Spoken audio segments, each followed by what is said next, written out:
All right, welcome to Nutritious Yogi on the mat. Today we're gonna play around a little bit with headstand. So inversions freak people out, and it totally makes sense because we are not used to going upside down on a daily basis, so totally get it. Okay, so headstand.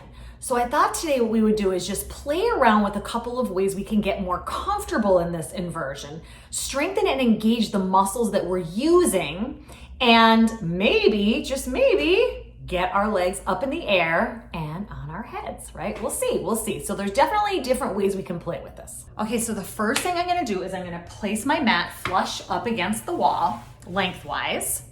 And I am playing around with this little contraption, and they're very affordable, and you can get them online like this. And this is a really great way to get you comfortable going upside down. So first step is I'm gonna show you how to climb up into this and just have your body feel the sensation of being upside down, blood's going in the opposite direction, very cleansing for the body. We may just get here and stop. Step 2 will be taking the block, stepping a little bit away from the wall, but still having the comfort of the wall, and then climbing up into the headstand on our own. And then step 3 might be moving away from the wall with our legs. So basically it's like we're in the middle of the room doing our headstand. So starting wherever you feel comfortable, I'm gonna take you through step 1, step 2, and step 3, and you jump in however you see fit. You may wanna watch this video once first just to kind of get a feel for what I'm doing, but let's get started. Go ahead and nestle your head all the way underneath the contraption until it can't go anymore. Hold on to either side. Pop up onto the balls of the feet and walk the feet as far up toward the contraption as you can. Squeeze the core, pull the knees in and all the way up. And then when you're ready, slowly take your time to come down.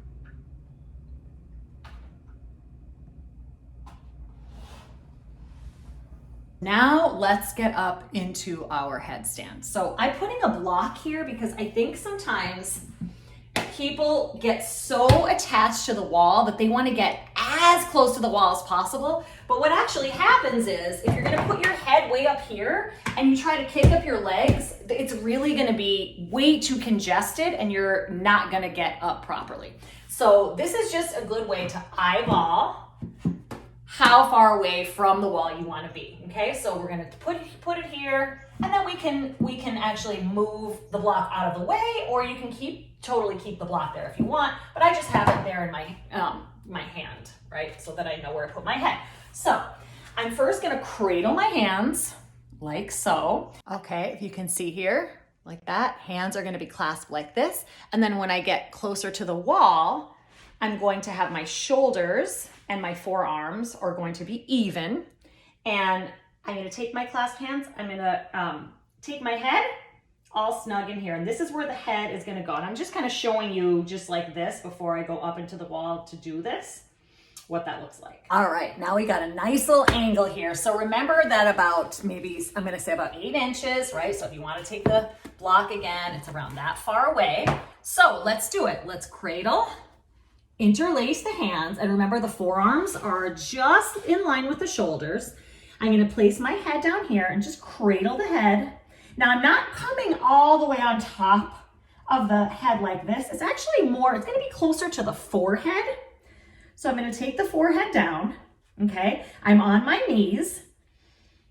Okay, I'm going to really express the muscles here in the shoulders, and I'm going to place the forearms firmly into the mat, evenly from the right to the left. And now I'm going to come into sort of a down dog like this, like a dolphin pose. And then maybe start to bend the knees and engage the core. You might stop right here.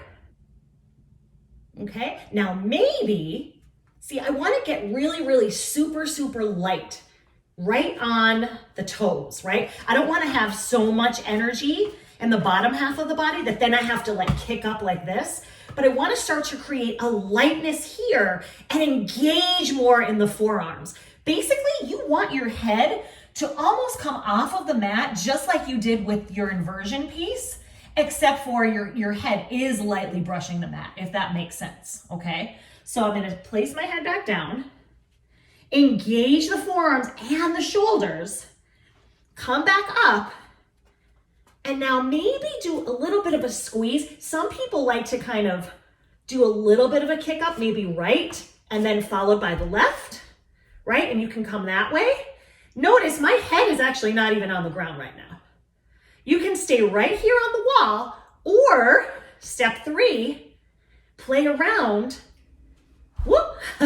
play around with staying in the middle of the room, like so.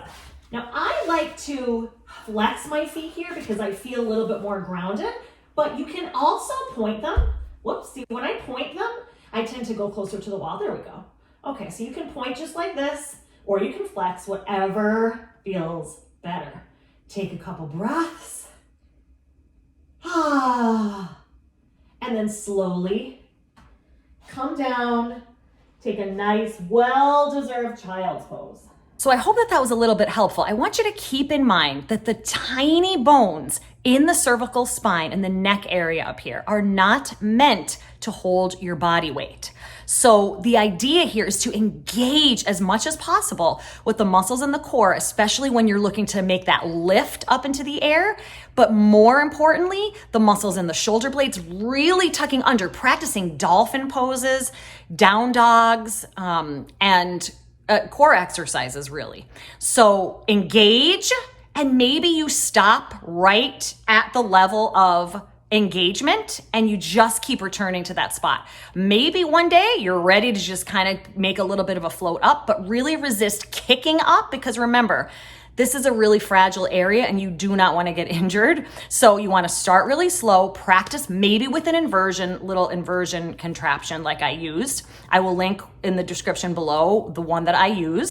Okay, so anyway, I hope that that was a helpful start. Make sure you like and subscribe for all nutrition, yoga, everything wellness, and I'll see you guys really soon.